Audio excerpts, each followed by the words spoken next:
Jack here, JBF Music and Guitar Lessons, back with some more musical goodness for you. These very handy 2-string arpeggios.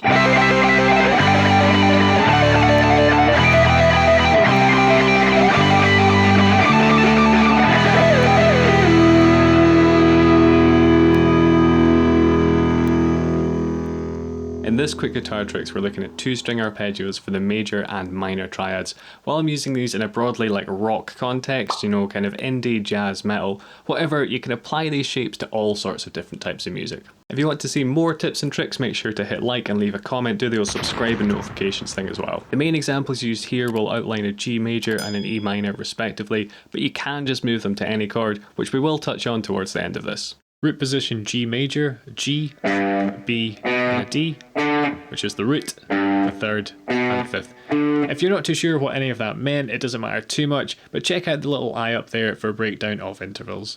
Bar 1 and 2 are actually the same, all we've done is move the third from here to here. So trust your ears, if it sounds the same, even if it looks different, it is essentially the same. Bars 3 and 4 are also root position. We've got the G, the B, and the D, but because the B string is tuned a third higher rather than a fourth like the other strings, we need to adjust the shape accordingly. And again in bar 4, all I've done is move the third from here to here. So again, just going root, third, fifth, which again is a G, a B, and a D. But for the record, we could move that shape in bar 1 to any G other than the ones on the G string like we found out in bar 3 and 4, and we'll get the same arpeggio, albeit in a different octave. So we could go with this G here on the D string. We could go with this G on the A string. Or indeed this G here on the B string. I would also encourage you to think about the relationship between the notes in terms of the intervals. So obviously from the root, we've got a third to there, we've got a fifth to here. We have a flat third between the third and the fifth. The root is also a fourth above the fifth.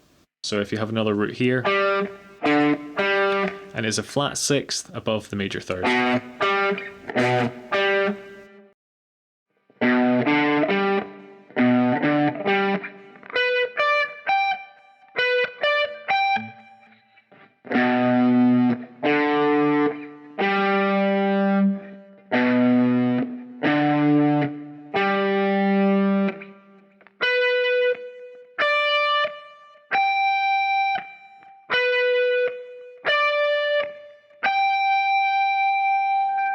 G major and what you would call first inversion, because we're now starting on the third in that B. So it's still the same notes, a B, a D, and a G, just in a different order.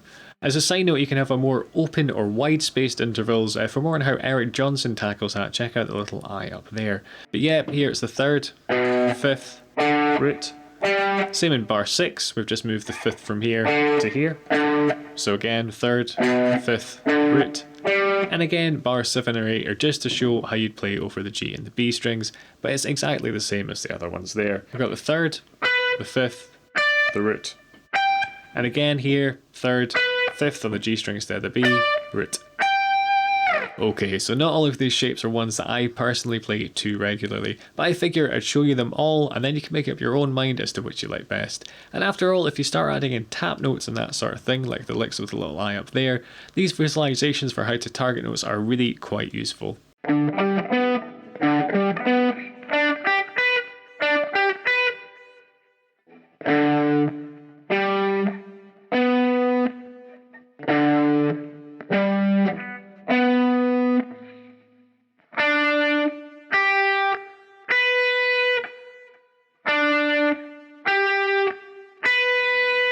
Second inversion, we've got a D, G, B. So this time it's going fifth, root, third. Other than that, exactly the same idea as before.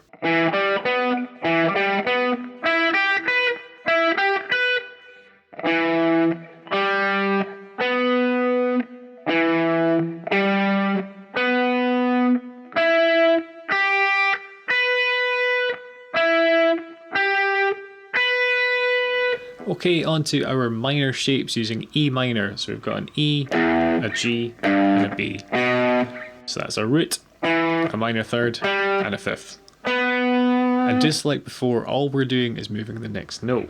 So this one here, flat third, I've just moved up to here, that bar 14 there, the second bar there. So rather than being here, it's here. And this, both totally usable shapes, just gives you more to try out. Like before, the shapes have been adjusted for the G and the B strings. If you are finding these too simple, there are tougher ones that you can get with the I up there.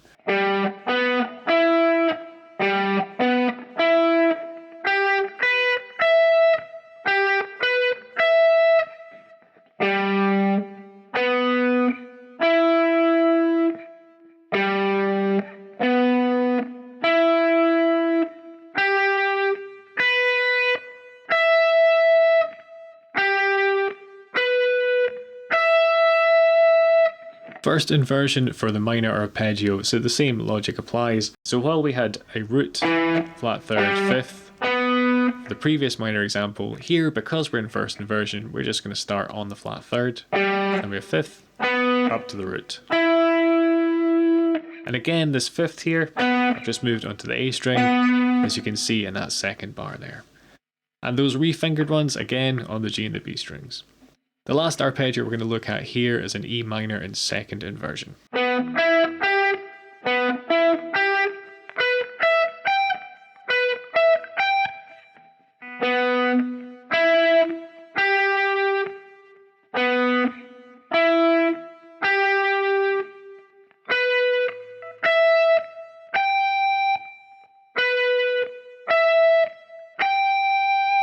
The last arpeggio we'll look at, E minor second inversion.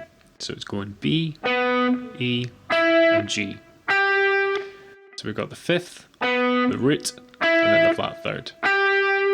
Now we talked about shapes that I liked and shapes that I don't. This one I quite like. This one I'd be less likely to use.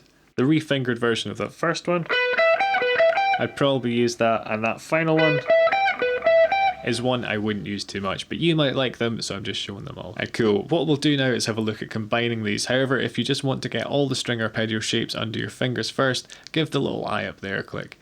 It might seem a bit daunting, but these are just like scales. Once you memorize a scale, you know how to use it, you know when to use it. Once you memorize these arpeggio shapes, you can start to use them and follow the chords really quite nicely, which is what I did in that intro example. So I'm just going to break that down and go fairly slowly for good measure.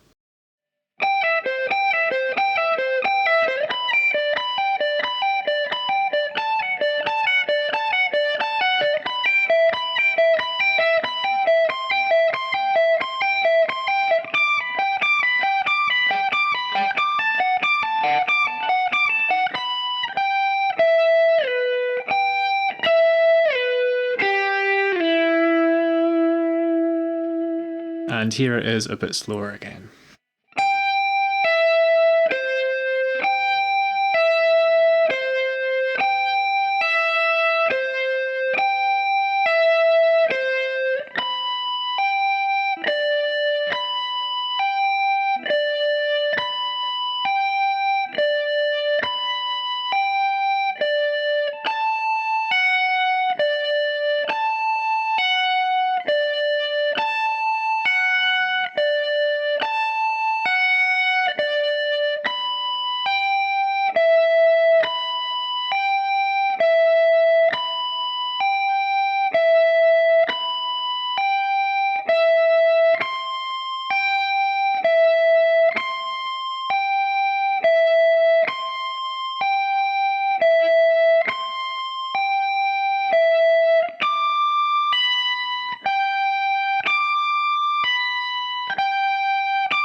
So just to clear up, I'm resolving down to that 5th fret on the B string because that's an E, and the chord we're playing over is an E minor.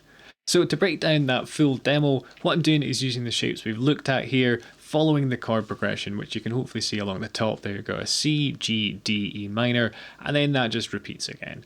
So a quick breakdown of our shape, we've got a root position C, so basically pulling off from the 5th to the 3rd to the root. So the way we looked at it before, you'd have root, 3rd, 5th, but I'm going in the opposite direction, just to throw a spanner in the works. That's to show you to think about these in a different way as well. So rather than just thinking about them ascending, you want to think about them descending too. But hopefully you'll recognise that shape.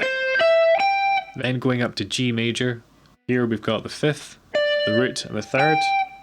So if you remember that shape, I'm just coming down that. So the way we're coming down is the 3rd, root, 5th. We've got the same first inversion shape for D major that we just did for C. So this one here, I'm just moving up to here. So we've got a D, an F sharp and an A. Root position D major, yeah. But coming down it, the 5th, the 3rd, the root. Okay, then we have a root position E minor. So we're coming down that 5th, the flat 3rd and the root. On to the next section. Second inversion C major. So we're coming down from the root, the 5th to the 3rd. Root position for G. So it's coming down from the 5th, the 3rd to the root. With the same second inversion for D that we used over C. So again, we have the root, the 5th and the 3rd. And wrapping up by going down through the shapes over that E minor. So we're starting on the 5th to the flat 3rd to the root, slide down to the 5th, then we have the flat 3rd, root. So you basically got this shape here, and this one. But because we're using that slide, we're joining that up. And this relates to what I said before about think about the intervals between the notes, because we've got a root here and a 5th. If you think about the 5th being, as I said, a 4th lower, you can help join these shapes up.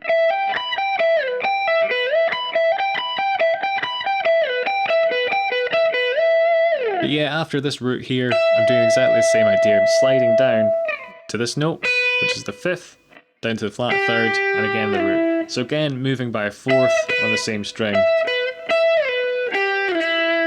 And if you think about it, this shape here is exactly the same as this one up here that we started on. It's just an octave lower. And if you're still with me and that's made sense, and good going to you, and a shout out to the Lick Squad Elite, you guys rock. Give that a click if you want even more handy arpeggios. This has been Quick Guitar Tricks, that's the playlist there. But yeah, hit subscribe to keep up to date with the channel, leave me a comment, check out the tabs on my Patreon, and enable all notifications by ringing that little bell on the side if you feel so inclined. Cheers guys.